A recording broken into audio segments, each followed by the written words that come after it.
Hello, hello, hello. Welcome, welcome, welcome. Good morning, good afternoon, good evening, wherever you may be.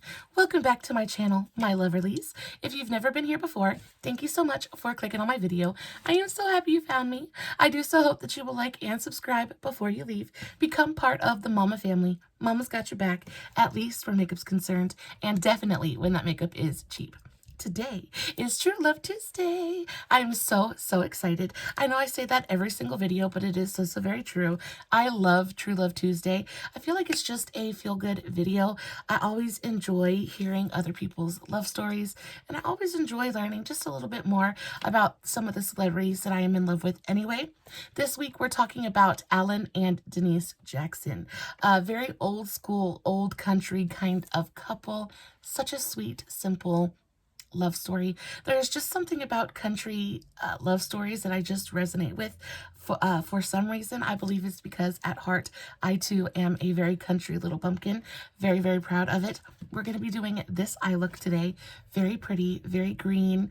It is a halo eye, but it's super easy. We're going to be using the new Huda Beauty. Well, it's not new, but it's new to me. The Huda Beauty Wild Python palette. Guys, I picked this up during her Black Friday sale, and I am telling you, oh, it is just so pretty. This color right here has just got my heart doing funny little things inside my chest in the best way possible. Love. We're going to use this. We're also going to use a little bit of the melted matte metal liquid eyeshadow thing that I picked up. We're going to use a little bit of this metallic side. This is the shade Gold Chains. We're just going to play. I will, of course, list everything that I'm using in today's video in the description box below. I don't usually talk too awful much about the makeup that I'm using in these videos, but if you would like something that's a little bit more in-depth and step-by-step, I do have a TikTok tutorial coming very shortly. The tags for all of my other socials will be in the description box as well, if you guys want to go check those out. So diving right into the video, I already have my eyeshadow primer on. I'm using the Milani eyeshadow primer. Such a good eyeshadow primer. And then I already have my first transition shade on. So I took my big Dew Color 01. This was heavily featured in my brush for every category video. If you guys haven't seen that video, definitely go check it out. There are so many really amazing, beautiful, wonderful brushes available at the drugstore for really great prices. And this one in particular, the Dew Color Neon Green eye brush set, it's like $13, $14 on Amazon. If you are just beginning or if you are in need of good blending brushes, this is so fantastic. It is the most comprehensive, like well put together and well thought out collection of eye brushes that I have found to date. And the price is right. The brushes are really great quality. I love these things so very much. So definitely check those out, especially since Amazon has all those sales and stuff around, you know, Christmas and stuff. So my Dew Color 01, I dipped it into this really gorgeous fluorescent lime green, and I just kind of fluffed it up all around underneath my eyebrow and down to my crease. So Alan and Denise Jackson, their story starts as so many of our country music stories do. They met in high school. They were high school sweethearts. Alan was a football player and Denise was a cheerleader. Very classic kind of all-American love story. He was pretty much big dog on campus, very much too cool for school, could have had his pick of the ladies and dated whomever he chose. And Denise was on the cheerleading team. She was happy and peppy, very spunky, very forceful kind of woman, fairly confident as well. And when Alan noticed Denise for the very first time, he was like, ooh, I like what I'm seeing. And he called her and asked her out on a date. Well, Denise, she's not about to be another peg on someone's bedpost. So when he calls her and asks her out, she's like, no, I'm good. Thanks, though. Alan hadn't heard no very often. So this kind of took him aback a little bit. But he accepted. He backed away gracefully. And a couple years go by. And after a couple years, Alan decides to give it another shot. So he calls her up again, he asks her out on a date, and something inside her changes, and she's like, okay, well, all right, let's give him a shot, let's see where this goes. So she accepts, his offer to take her out on a date, and he swings around the house, and he shows up in his, what was it? It was a 1995 white Thunderbird convertible. Bad car. I mean, like, not like bad isn't terrible, but like, it's a good car. It's a good car, especially for especially for back then. Like it was a 1985. I'm sorry. Was it a 1985? Anyway, he had a Thunderbird, a white Thunderbird convertible. It was beautiful. She said he was so handsome and he had a great car, and it was hard to say no. So they go out for this date, and they hit it off. And from that point on, it was Alan and Denise. They really didn't part ways ever again. They just kind of like yep, this is who we are now. We're together. This is our thing. So they go through the rest of their high school years, everything, and they're just together. They're loving each other. And at this point they're very, very young. I believe she was 16 and he was 17 when they went on their first date. So very, very young. And at this point, like, this is what they know, right? So they're together, and a couple years later, fast forward a couple years later, he pops the question. Now, he pops the question when Denise is 18. So it's Christmas Eve. So the night before Christmas, he comes over and he hands her a box. He hands her a ring-shaped box, beautifully wrapped. And as she's opening it, he says, "Denise, will you marry me?" And of course, she says yes. So they get married. They get married December 15th, 1979. And at this point, Denise is, I think she was 18 and Alan was 19. So very, very young. They committed to each other at a very, very young age. And when you know it's right, and I can completely understand that. I've been with my husband since I was 18, 19, just turned 19, so I completely understand knowing when it's right, but that is really, really young to, like, actually be married and fully committed to somebody. I believe I didn't marry my husband until we met when I was 19. My husband was 20, I was 20 when we got married. No, I wasn't, I was 24. How old was I when we got married, honey? 24. I was 24 and my husband was... Really? I was 24? 24, 25, yeah. How old were you? 27? Yeah. I swear. So I was 24 when we got married, which I think which a lot of people say is still pretty young, but I couldn't imagine getting married at 19. I just couldn't imagine. Anyway... So they get married, they live their life. Alan does his work, she does hers. They're kind of getting their life together. But the whole point of this is they're trying to save money so they can move to Nashville. Because at this point, Alan knows that he wants to be a country music singer. He has got such a voice. He's got such a voice. He can really croon, and he can play the guitar and all that good stuff. And that he just, in their eyes, Nashville is just ripe for the picking. So it takes them 6 years. Yeah, it takes them 6 years to save enough money and to be brave enough, really, because it's such a big step, right? Moving away. They grew up and spent their whole lives in, what was the name of the town? Noonan, Georgia. So they spent basically their whole lives in Noonan, Georgia. And then to pack up everything they know, leave all of their friends, their family, their support system, everything, and just kind of to Nashville, is really, really difficult and super, super scary. But they did it. They saved up for 6 years and they moved to Nashville. And when they got there, they were just like, you know how it is. They got there and they just thought everything was just going to happen. Everything was just going to kind of, everything was going to be easy. And, as their lives had been, pretty easy up till this point. But they get there and they quickly realize that Nashville is a whole nother animal. Asheville is a very, very different place than Noonan, Georgia. So once they get there, they lived in a very crowded basement apartment. That was all that they could afford. And Alan worked as, what did he do it during the day? He worked in a mailroom. So Alan was he kind of sorted and delivered mail during the day. And then at night he would go out and he would go play, he would go play at bars or on the street. Whatever, just trying to get his voice, his face, trying to get his name out there. And Denise was a flight attendant. Now, I don't know what airline she worked for, but I do know that if it weren't for Denise, none of us would know, none of us would have any idea who Alan Jackson is, because Alan got his big break due to Denise. So like I said, she is working at the airline. She's a stewardess. She's a stewardess? Is that what we're supposed to call them? Flight attendant? Either way, she's at the airport getting ready for a flight. She's running through the airport, and all of a sudden she spies Glen Campbell. And if you guys know anything about country music, you'll know that Glen Campbell is, he's a pretty big name in country music. So she's flying through the airport and spies Glen Campbell, right? And she says, I have got to go up to him. I have got to tell him about my husband. This is my shot, right?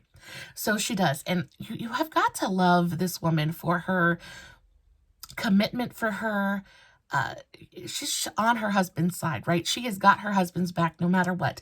So you gotta imagine this must have been terrifying, right? To go up to this incredibly famous person and basically not have anything to say other than, you've got to meet my husband, he's amazing. But she does. And not only does she do this, but she's incredibly successful at it. So she goes up to Glenn. She tells him about Alan. She tells him how, they just moved here and her husband is an amazing performer and that they just need a shot. And Glenn is interested. Glenn hears everything that she has to say, and he gives her his business card. And he says, call me and we'll get it all figured out. So she goes home that night. She tells Alan. They're both super, super excited. I can imagine. Why would you not be incredibly excited? They go call Glenn the next day, and before you know it, Glenn is introducing Alan to his label. He is helping Alan in every way that an established artist can help someone they're trying to bring into the fold, so to speak. He basically paved the way for Alan to become Alan Jackson, right? So before you know it, Alan is signing a contract and he's putting out his first record, all thanks to the tenacity of Denise, right? So again, really, your wife is your biggest partner, right?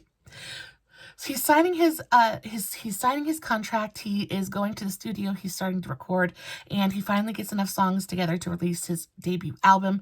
And he releases Here in the Real World. And it is a gigantic success. This is his breakout album, and if you've ever heard Alan Jackson sing, he has such a beautifully deep kind of timbre to his voice. It's just, I don't know, it's very much my childhood. Alan Jackson was big in our house. Just old country was big in our house. It's just very nostalgic for me. But he's just got one of those very classic kind of country voices, very deep. And when you listen to him sing, it just kind of makes you want to smile. So he releases his record. It's a great success. It sells over 2 million copies, and life is going good. Life is going great. That same year, they welcomed their first daughter, Maddie, into the world. Their daughter, Maddie Denise. She was born that same year, and then 3 years later, in 93, they had their second baby girl, Alexandra Jane, and then in 1997, they had their last baby, Danny Grace. And I love the names of all of their children. I think they're so pretty and so sweet. And life is just going good, right? They're living the American dream. They are, they're rising stars in the country music world, and basically everything that they've ever wanted, every wish that they've ever wished is coming true, and life is absolutely perfect. So, when things are going great, what eventually always happens, something's always going to bring you down a peg or two, right? So with Alan's career rising, he's rising to fame. And, as things do, you get famous, and not only do you get famous, but you get rich too. He's making all kinds of money. His album is selling it's like hotcakes, right? He's just making all kinds of money, and he decides that he's going to build his family's dream home. So he does. He decided to build his family their dream home, a sprawling plantation-style mansion. And this is something I never knew before, but I absolutely loved. You guys know how I feel about old movies, and apparently Alan and Denise feel exactly the same way, because they designed their sprawling plantation style mansion after Tara. And if you know anything about that, that is the house, the plantation from Gone with the Wind, which I absolutely loved. I loved finding out that little tidbit, just kind of, I think it's a peek into who they are as people. So I loved that. I loved that so much. And as they're building their mansion, they're buying pieces of property, they're spending money, they're basically living the lifestyle, right? They're newly rich. Every door is wide open for them, and they're basically just loving life. And then, there's always got to be the and then, right? So the strains from Alan's career were starting to weigh really, really heavily on their marriage. And, it's so new. Everything is so new at this point. Everything that they're experiencing, they've never experienced before. Everything is just, there's a lot more temptation now, right? You got to remember that they kind of came from this very teeny tiny piece of the world, right? And now they're in Nashville, and now they're experiencing a much bigger world for the first time. And Alan is a man, and having to face down all of this temptation on a daily basis proves to be too much for him. And he slips, and he ends up being unfaithful to Denise. Now, I believe that men can be unfaithful for there's so many reasons, right? Men can be unfaithful just because the wind blew in a different direction. But I think in this case, I think he was just overwhelmed. He was overwhelmed with all of the newness, with all of all of a sudden he goes from being an average Joe to being somebody that people look up to being somebody that people want to be around. And it can be, I assume, quite intoxicating, right? Especially for a small town boy to be just kind of immersed in all of this. And it proves to be a bit much for him. So he ends up having an affair on Denise, and Denise finds out, and she's like, no. She's like, no, I'm not having it. You're done. We're done. Go on. So they end up separating very, very quietly. And they separate for almost a year. And, it's not because they don't love each other anymore. He was tempted, and he wasn't strong enough to deny it, right? It doesn't mean that the love isn't there. So they continue to work on the marriage. They separate. He moves out. He stays in a separate dwelling, but they continue to work on their marriage. They're trying to work through it, right? So they end up going to marriage counseling and things like that, and eventually they're able to work out their issues and work out their problems, and they end up reconciling a little bit over a year later.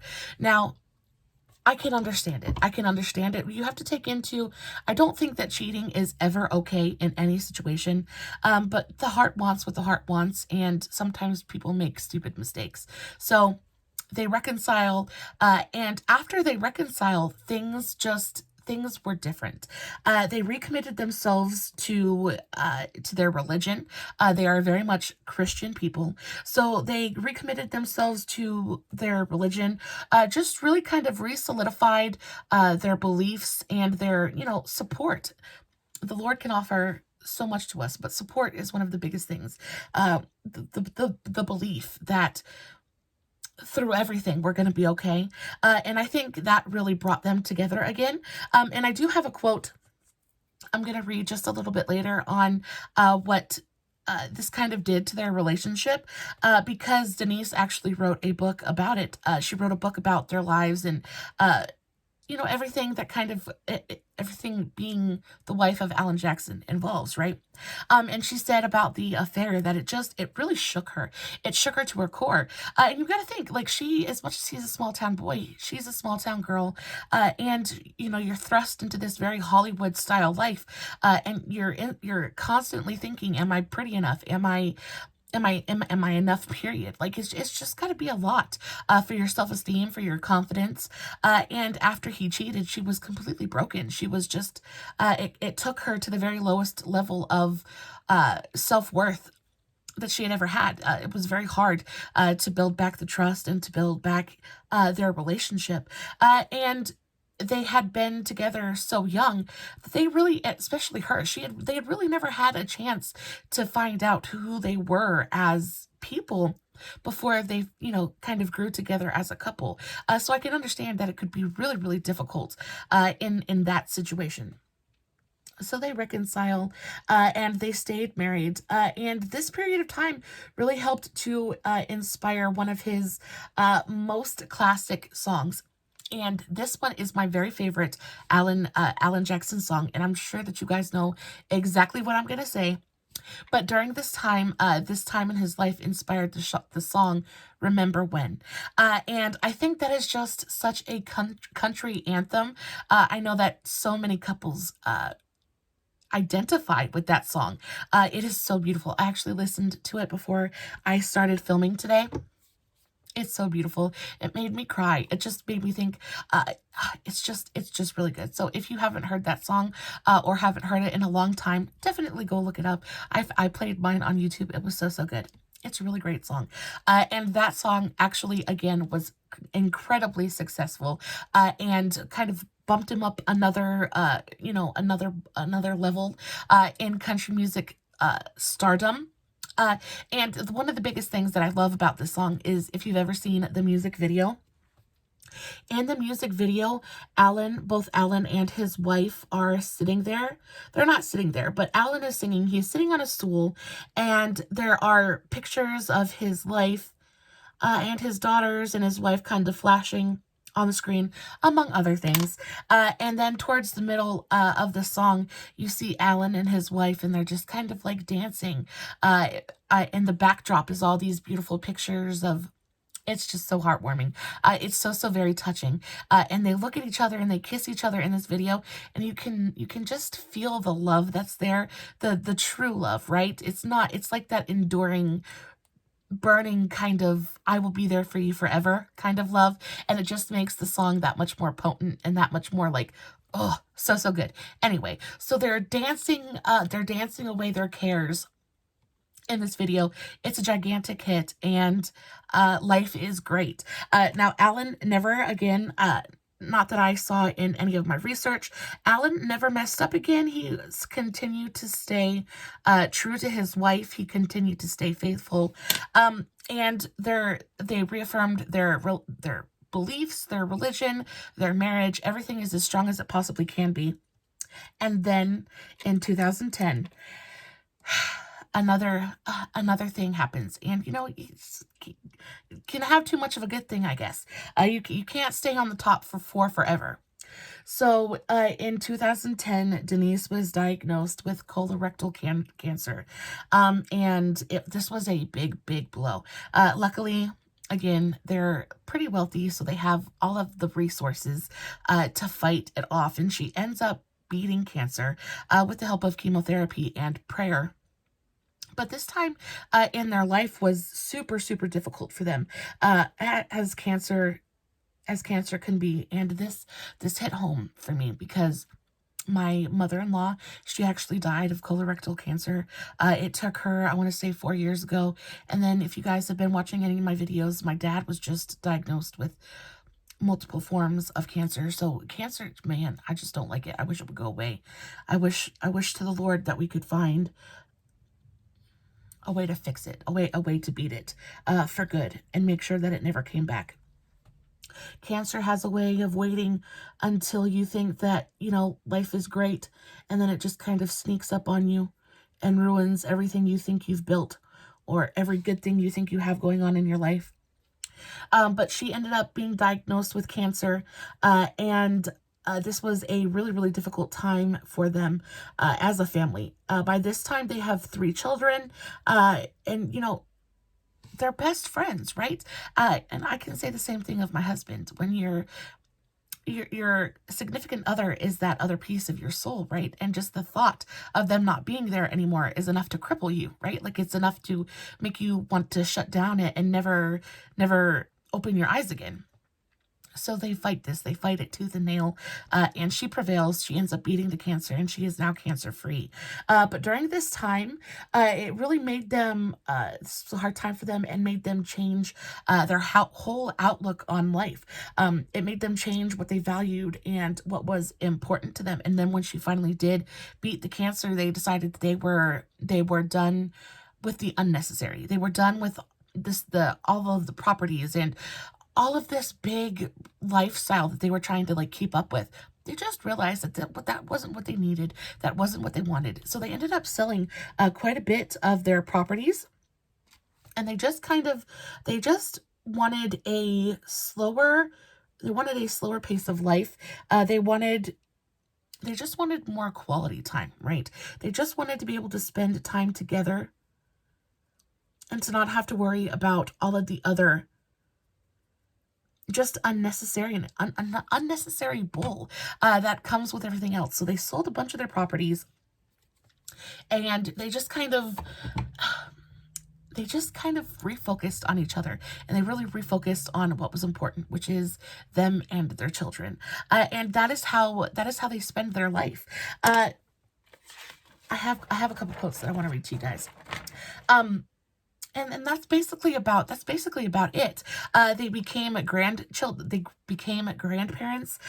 Their oldest daughter, I think their oldest daughter, had a baby, or maybe their middle child. Either way, they became grandparents, and they're just happy. They're happy just being together, loving their relationship, loving their children, and that is where they are content. Now, I do have a couple of quotes that I want to read to you guys, because you guys know I like to end it on a quote. So that's what we're going to do. It says, Alan said, we try to get out and go to dinner, or hang out and go to movies or something. We build a fire and have some wine and a nice evening.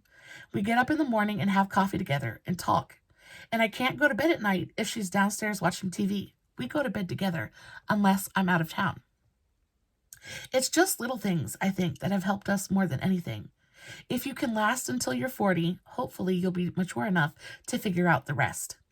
And he said that in an interview with The Boot. And then she said, we were just kids when we started out.